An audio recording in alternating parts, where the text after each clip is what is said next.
ஆன்மீக அன்பர்களுக்கு எங்களுடைய பக்தி சேனல் வாயிலாக நாம் 63 நாயன்மார்களில் செங்க சோழனுடைய வரலாறும் அவன் சிலந்தியாக இருந்து மன்னனாக மாறிய விதத்தையும், ஒரு தாய் தன்னை தலைகீழாக தொங்கவிட்டு ஒரு நாளிகை கடத்தி தன்னுடைய மகனை மன்னனாக்கிய கதையும் இதிலே அடங்கும். சோழ நாட்டிலே காவிரி கரையிலே சந்திர தீர்த்தம் திகழ்ந்தது. அதன் அருகே மரங்கள் செழித்து வளர்ந்தன. அங்கே வெண்ணாவல் மரம் ஒன்று அங்கு இருந்தது. அதன் அடியிலே சுயம்பு வடிவாக சிவலிங்கம் ஒன்று இருந்தது. அந்த சிலந்தி ஒரு அறிவுபூர்வமான சிலந்தி. அந்த சிலந்தி வெண்ணாவல் மரம் உதுக்கின்ற ஒவ்வொரு இலைகளும் சிவனுடைய மேனியிலே விழக்கூடாது என்ற வண்ணத்திலே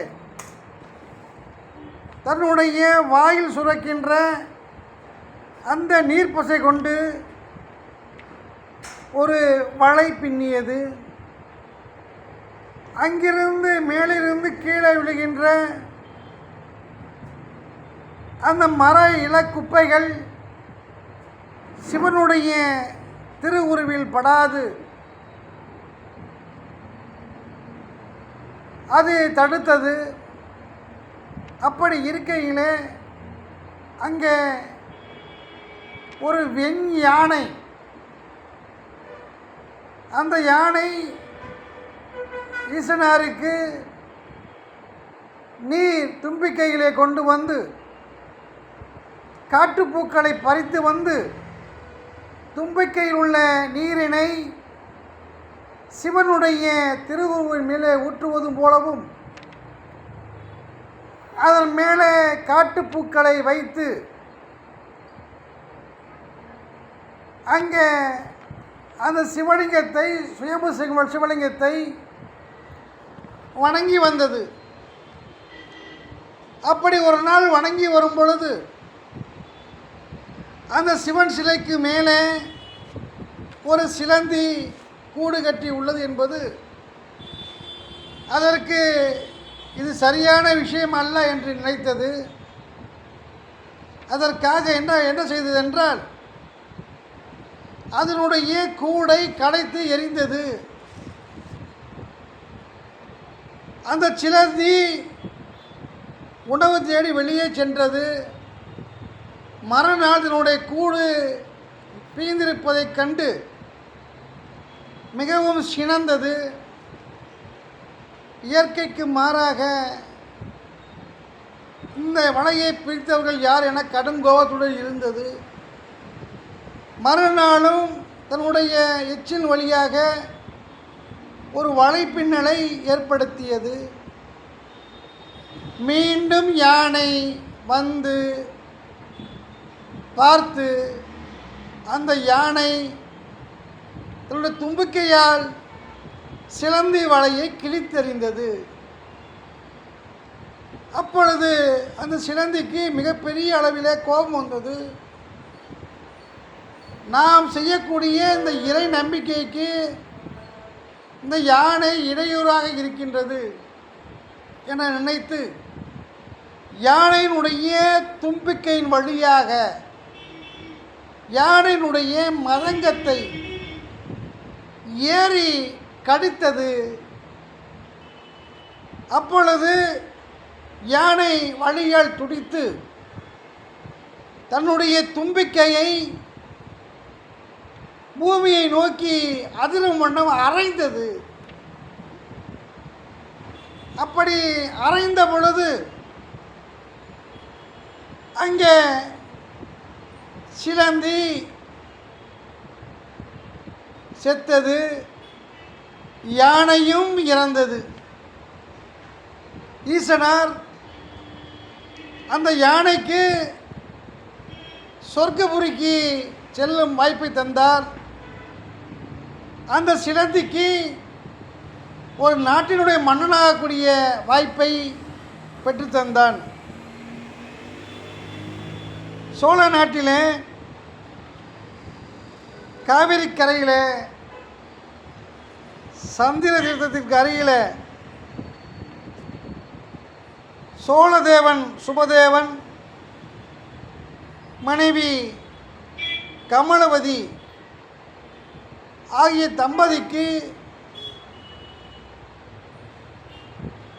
பல ஆண்டுகளாக குழந்தை பேரே இல்லை. அங்கே சிவனாரிடம் தனக்கு பிள்ளை வரம் வேண்டி அவர்கள் அங்கே சென்றார்கள். அதன் வாயிலாக கமலவதி கர்ப்பம் தரித்தாள். அது 9 மாதங்களும் 25 தினங்களும் ஆயின. அப்பொழுது ஒரு ஜோதிடர் அங்கே வானசாஸ்திரத்தின்படி அங்கே கணிக்கின்றார். அப்படி கணிக்கும் பொழுது இந்த குழந்தை மன்னனாக இருக்க வேண்டுமேயானால் இப்போது பிறக்கலாம், இன்னும் ஒரு நாளையை கழித்து இக்குழந்தை பிறந்தால் உலகத்தை ஆளக்கூடிய வலிமை கிடைக்கும். அது மட்டுமல்லாது சிவல் ஆலயங்கள் கட்டுவதற்கும் இந்த குழந்தை பேருதவியாக இருக்கும் என்று அந்த ஜோதிடர் கணிக்கின்றார். அங்கே கமலவதி இதனை தன்னுடைய செவியின் வழியாக கேட்டு மகிழ்கின்றாள். உடனே அங்கே இருக்கும் மருத்துவ பெண்களை அழைத்து என்னை தலைகீழாக கட்டி தொங்க விடுங்கள் என்று ஆணையிடுகின்றாள். ஒரு கயிற்றை தன்னுடைய கால்களிலே கட்டி தலைகீழாக தொங்க விடுகின்றார்கள். ஒரு நாளிகை கழிந்தது. அப்பொழுது மருத்துவச்சிகளை அங்கே மகாராணி அழைக்கின்றார். என்னை இறக்கிவிடுங்கள் என்று சொல்கிறாள். அந்த கயிற்றை அவிழ்த்து அந்த பஞ்சு பொதியிலே, அந்த பஞ்சு மெத்தையிலே அவரை கிடத்தி வைக்கிறார்கள். அங்கே ஒரு ஆண் மகவு பிறக்கின்றது. அந்த ஆண் மகவை அங்கே கமலவதி பார்க்கின்றால் அவளுடைய கண்கள் சிவந்து இருக்கின்றன. அவளுக்கு ஒரே ஆச்சரியம், ஒரே பூரிப்பு. செங்கணனோ என மகிழ்ந்து அவனை வாழ்த்துகின்றாள்.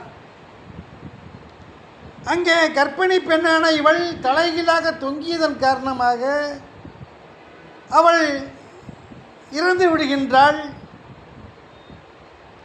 அப்படி இறந்தவுடன் அங்கே சுபதேவன் வேறொரு திருமணம் செய்யாது அங்கே செங்கணனையே மன்னராக நியமித்து அதன் வாயிலாக அவன் சோழ நாட்டையே ஆள்கின்றான். அவனுடைய ஆட்சி காலத்தில் 70 சிவாலயங்கள் கட்டியதாகவும், அப்படி அந்த சோழன் இறைவனுடைய திருப்பதத்தை அடைந்தான் என்றும்